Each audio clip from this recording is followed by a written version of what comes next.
Assalamualaikum warahmatullahi wabarakatuh. Kembali lagi sama gua Handika Crypto. Nah kawan, jadi konten kali ini gue ingin menjelaskan apa itu blockchain ya. Nanti akan gue sisipkan video di samping ini.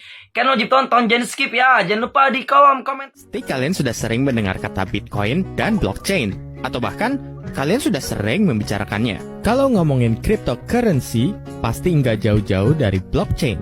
Tapi kamu tahu nggak apa hubungannya blockchain sama cryptocurrency? Terus, gimana sih cara kerja blockchain? Blockchain adalah sistem yang menyimpan data transaksi mata uang digital. Sistem ini tidak dikelola oleh pihak ketiga seperti bank, melainkan dikelola oleh semua pengguna.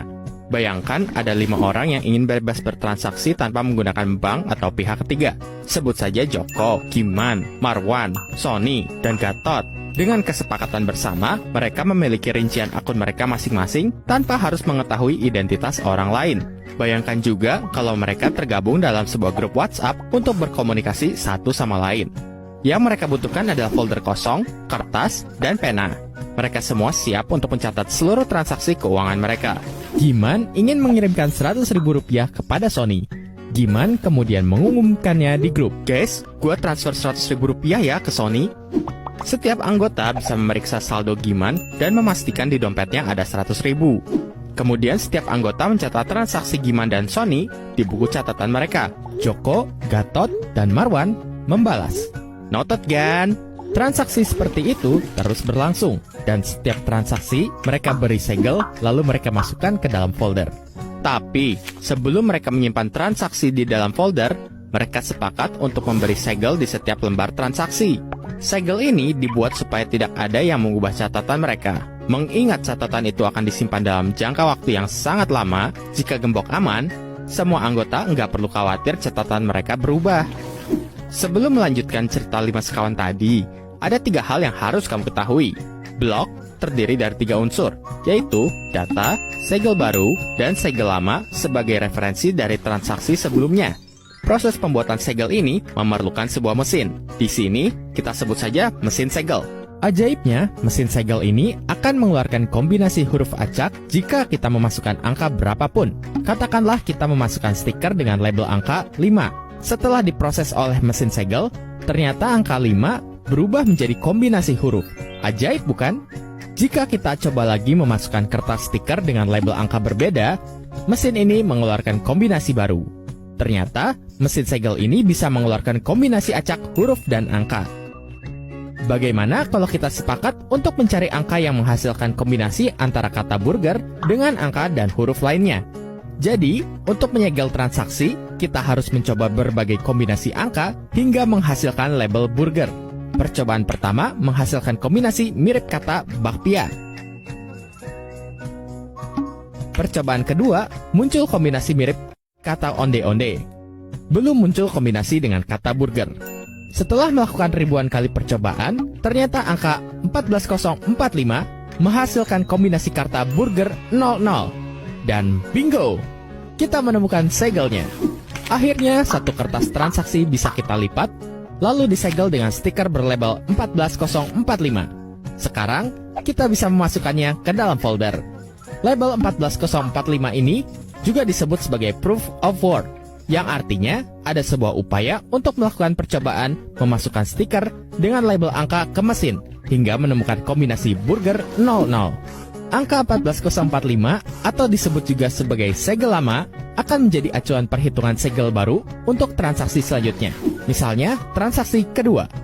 Kalau angka tebakanmu ditambah dengan angka di segel lama menghasilkan kata burger, maka tebakanmu benar.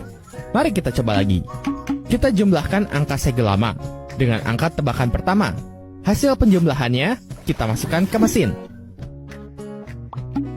Ternyata yang muncul bukan burger, tapi ayam. Percobaan kedua. Angka segel lama kita jumlahkan dengan angka tebakan kedua.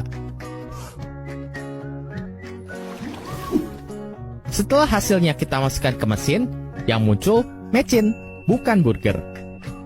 Setelah melakukan ribuan kali percobaan, akhirnya kita menemukan angka 14022.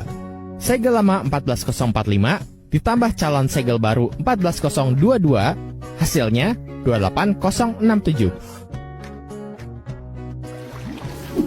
Saat hasil penjumlahannya kita masukkan ke mesin, muncul burger 01. Bingo! Stiker berlabel angka 14022 adalah segel transaksi kedua. Jadi, transaksi kedua bisa kita sebut dengan data. Angka 14, bukan burger. Setelah melakukan ribuan kali percobaan, akhirnya kita menemukan angka 14022. Segel lama 14045 ditambah calon segel baru 14022, hasilnya 28067. Saat hasil penjumlahannya kita masukkan ke mesin, muncul burger 01. Bingo! Stiker berlabel angka 14022 adalah segel transaksi kedua. Jadi, transaksi kedua bisa kita sebut dengan data. Angka 14022 bisa kita sebut dengan segel baru. Angka 14045 bisa kita sebut dengan segel lama, referensi dari transaksi sebelumnya. Bagaimana cara validasi pada setiap transaksi? Cukup menambahkan angka segel baru dan segel lama, kemudian jumlahnya dimasukkan ke dalam mesin segel. Jika yang muncul adalah burger 01, maka transaksi dinyatakan valid. Kata burger ini hanyalah ilustrasi, karena proses enkripsi yang sebenarnya sangat rumit. Kembali ke cerita Giman. Pada transaksi pertama, mereka memberi segel referensi transaksi dengan 5 digit angka 0, karena tidak ada transaksi sebelumnya. Mereka menemukan segel pertama yang menghasilkan kombinasi burger 00 dari mesin segel. Transaksi pertama inilah yang menjadi cikal bakal blockchain atau Genesis block. Pada proses penyegelan transaksi berikutnya, Joko, Giman, Marwan, Sony, dan Gatot mencoba menghitung dan memasukkan angka ke mesin segel. Ketika Marwan menemukan hitungan yang tepat, Marwan mengumumkannya lewat grup WhatsApp. Semua anggota langsung melakukan verifikasi dengan cara menambahkan angka di segel lama dengan angka yang baru Marwan temukan. Lalu, mereka masukkan hasil penjumlahannya ke mesin segel.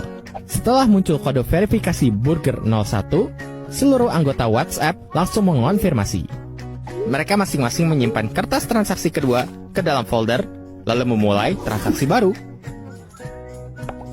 Jadi, catatan transaksi Joko, Giman, Marwan, Sony, dan Gatot adalah blok, dan folder penyimpanan mereka disebut dengan blockchain.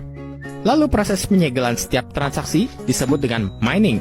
Karena proses penyegelan ini memakan waktu dan tenaga, setiap orang yang berhasil menghitung atau menemukan angka yang tepat akan mendapat imbalan Bitcoin atau uang digital lain.